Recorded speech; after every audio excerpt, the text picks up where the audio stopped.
trời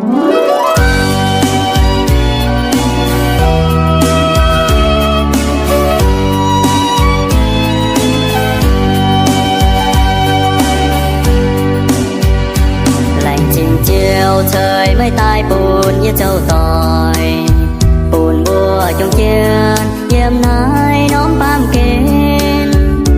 chuông chân kêu thong lạnh kia ngang vá em chiều lạnh hăm mây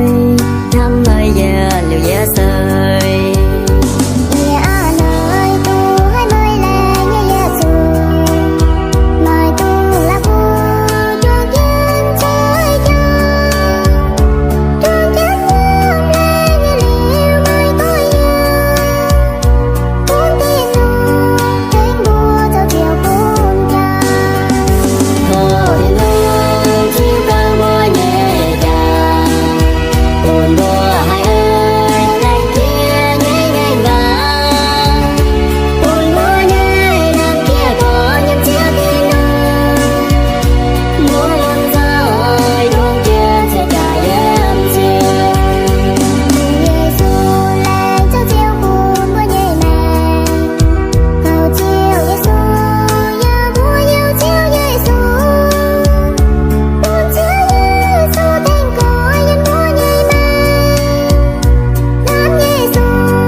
chiều Giêsu ya búa chiều Giêsu buồn chiều Giêsu thành có yên búa nhảy mang nắng Giêsu chốt búa như chiều Giêsu